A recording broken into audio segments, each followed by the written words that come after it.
Hello, history lovers. Today we'll embark on a fascinating journey to discover what daily life was like in the immense and vibrant Roman Empire.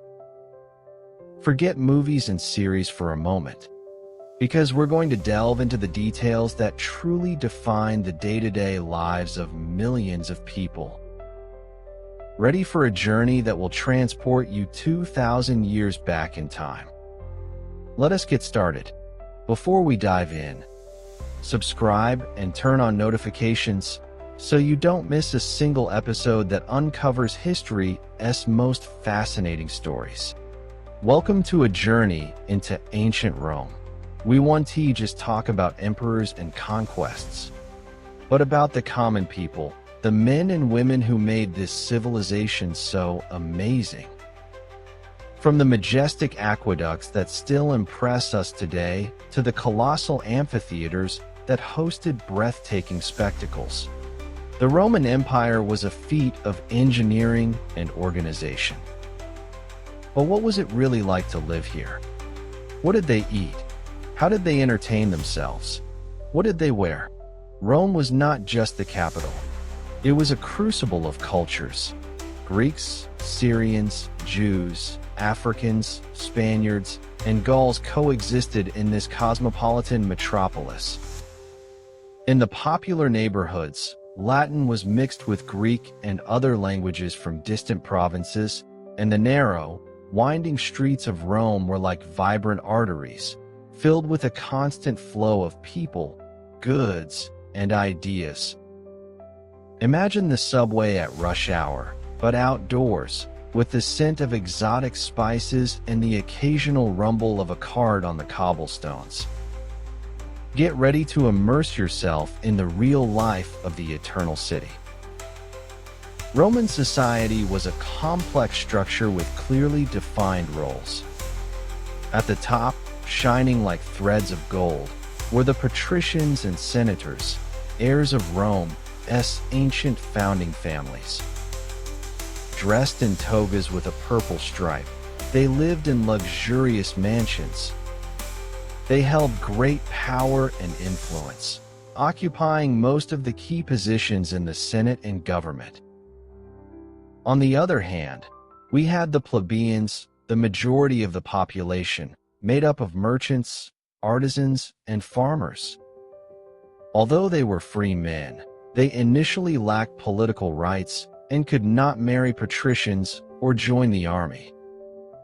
Over time, they achieved a certain balance and were allowed to vote at the municipal level and for minor laws, as well as to elect their own tribunes of the plebs. However, wealth became increasingly concentrated among the elite, and poverty increased among the plebeians, especially the proletarii, who only had their children.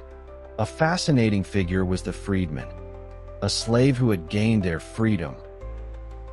Some achieved great influence and wealth, especially during the empire, although the law prevented them from holding public office. They often prospered in business. Finally, there were the slaves, the lowest rung of society, whose labor was fundamental on large estates latifundia and in mines. Their lives depended on their work, with those in the mines being the most unfortunate, while domestic or educated slaves such as doctors, tutors, accountants could enjoy a better quality of life and even buy their freedom or be manumitted by their masters. Have you ever wondered what it would be like to live in a Roman house? Let us step through the vestibule of a typical Roman domus, the residence of patrician and wealthy families. These single-family homes, often with an inner courtyard atrium, had heating systems, running water, and a surprisingly modern layout for their time. Aristocratic women ran complex households, equivalent to small companies, managing slaves and properties, especially when their husbands were away on military campaigns. However, most Romans lived in the insulae, multi-story apartment blocks.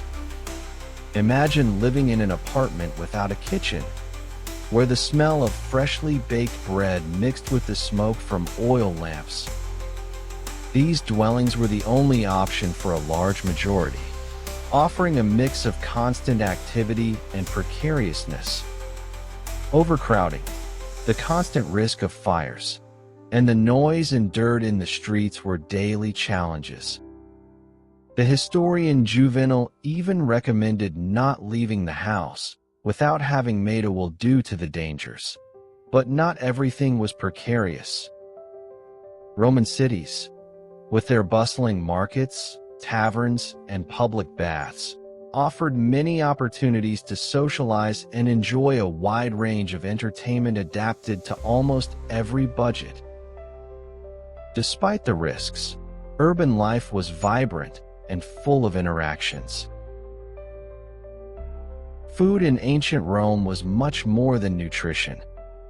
It was a complex social language that revealed status and position.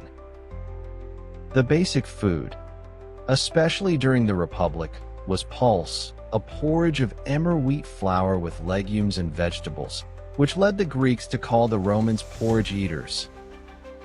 For the poorest, the Mediterranean diet, based on wheat, olive oil, and wine, was the norm, and meat was rarely part of their meals. But for the upper classes, gastronomy was a display of luxury.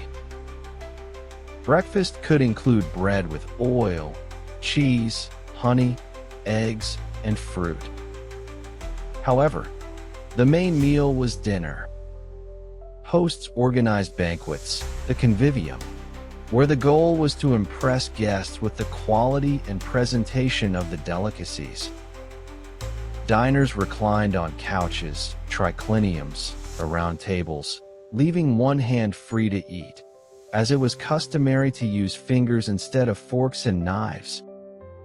The dishes were extravagant: ostrich, camel heels, porpoise, flamingos, peacock, or pheasant. Wine, often mixed with water and honey, was an essential drink, while beer was considered uncivilized. There were also epulum, public feasts based on religious events, such as the Epulum Iovis in honor of Jupiter, where even the gods were invited, in the form of statues. These celebrations, especially the Saturnalia, allowed for great revelry, a relaxation of moral restrictions, and even public gambling. In ancient Rome, clothing was not just protection. It was a complex visual language that communicated status, power, and social belonging. It could reveal a person's life story, wealth, public office, and even their origin. The basic garment for both men and women was the tunic, similar to the Greek chiton. On top, Roman citizens wore the toga, a large wool garment that distinguished them as gens togata, the toga people. The way the toga was worn, with its folds, was an art that even required the help of specialized slaves, the vestitor.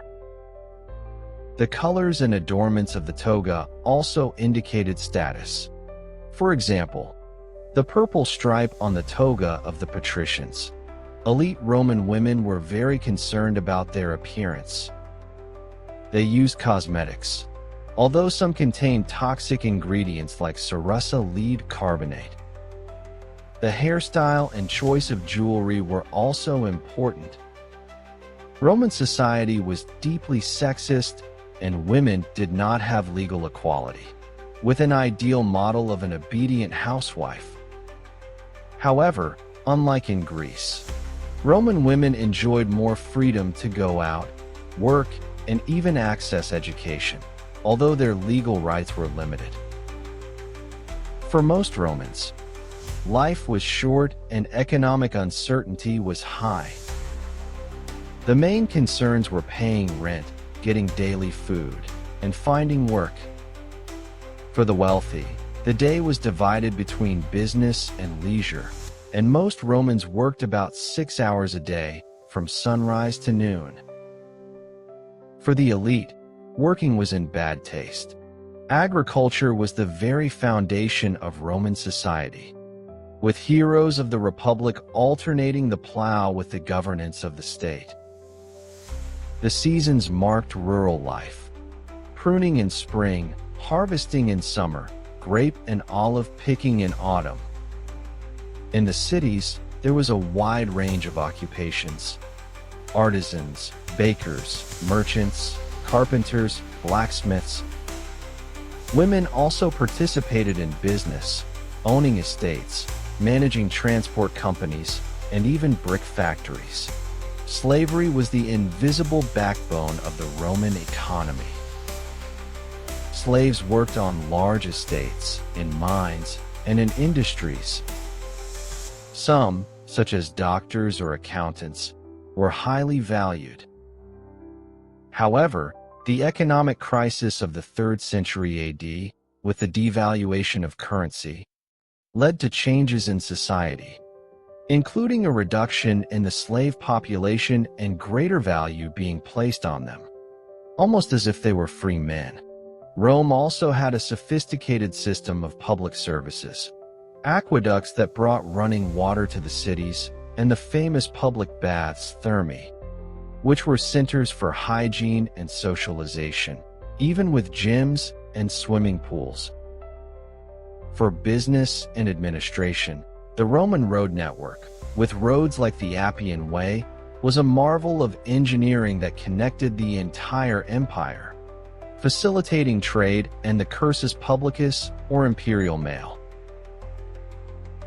Education in ancient Rome, although not mandatory or free, was deeply influenced by Greek culture. Romans assimilated Greek elements in all areas, including their educational system. Initially, education was primarily the responsibility of the paterfamilias. There were 3 main levels of education: elementary school, led by the literator or magister ludi. It taught younger children to read, write, and do basic math. They used wax tablets and a stylus, and the teacher could use a ferula for corporal punishment. A pedagogus, a slave, accompanied and supervised the children on their way to school. Secondary school, the grammaticus taught literature and grammar, having students memorize passages from great authors like Homer and Virgil. Many of these teachers were slaves or freedmen of Greek origin. Higher education, led by the reader or magister dicendi, which a minority of the population accessed. Here they learned the art of oratory and eloquence, essential skills for public and political life in Rome. Law was an authentic and exclusive branch of Roman education, training experts jurisprudence in laws and justice. Although education was mainly for boys, some girls from wealthy families also received instruction at home. Learned women were recognized in the aristocracy. Emperors like Augustus and Trajan supported education, even with financial aid for teachers. Roman libraries, initially spoils of war, became common in mansions, and public libraries were created, such as the Ulpia of Trajan. The Romans were a leisured people, and the government used leisure as a tool to keep the population away from politics. The people who have conquered the world are now only interested in 2 things: bread and circuses. Chariot races. They were the sport par excellence and were held at the Circus Maximus, a gigantic hippodrome with a capacity for over 150,000 spectators. Fans supported their factions red, blue, green, and white, with great passion, and betting was common. Gladiatorial games, the most popular and bloody spectacle, originating from private funeral rites. They took place in amphitheaters like the imposing Colosseum Flavian Amphitheater, inaugurated in 80 after Christ by Emperor Titus. Gladiators, often prisoners of war or slaves, trained in schools and fought with varied weaponry, such as the retiarius with a trident and net, or the secutor with a shield and sword. Although initially deaths were rare, they increased over time, and the audience could decide the life or death of the defeated. Theater. The Romans, influenced by Hellenistic culture, enjoyed dramas, tragedies, comedies, and mimes. Large stone theaters were built, such as the one by Pompey, and actors used masks and music. Roman baths. They were much more than baths. They were social and relaxation centers. There were separate departments for men and women, and sometimes joint bathing was allowed. A typical bath included a tepidarium, a caldarium, and a frigidarium, and they were affordable or even free during festivals. There were also strategy games like La Trunculi, and public gambling was allowed during festivals like the Saturnalia. The Roman religion was polytheistic, with a pantheon of gods that often syncretized with Greek gods, such as Jupiter, Zeus, Juno, Hera, or Minerva, Athena. The oldest beliefs were based on spirits and rituals linked to daily life. The state and religion were closely linked, with a prominent public cult to the Capitoline triad Jupiter, Juno, and Minerva, and the imperial cult of the emperors. Priests, such as the pontifices whose chief was the Pontifex Maximus, and the augurs diviners, played a crucial role. Festivals were numerous and had a religious character. The Lupercalia February 15th was a ceremony of purification and fertility. The Bacchanalia, dedicated to Bacchus, the god of wine, were celebrations full of debauchery that the Senate tried to prohibit. The Saturnalia in December 17th to 23rd were agricultural festivals dedicated to Saturn, where gifts were exchanged, banquets were held, and social norms were relaxed, allowing even slaves greater temporary freedom. The date of the birth of the Sol Invictus on December 25th, the winter solstice, would later be adopted for Christian Christmas. Christianity was initially persecuted, but its message of equality and the promise of an eternal paradise attracted many. With Constantine I, the persecutions ceased in 313 after Christ, and under Theodosius I in 380 after Christ, Christianity became the official religion of the empire, which led to the persecution of pagan cults. This religious transformation marked the end of antiquity and the beginning of the Middle Ages. And with that, we close our journey through daily life in the Roman Empire. I hope this trip has given you a deeper and more detailed view of how the inhabitants of this incredible civilization lived, worked, had fun, and believed. As you've seen, their legacy lives on in many aspects of our world today.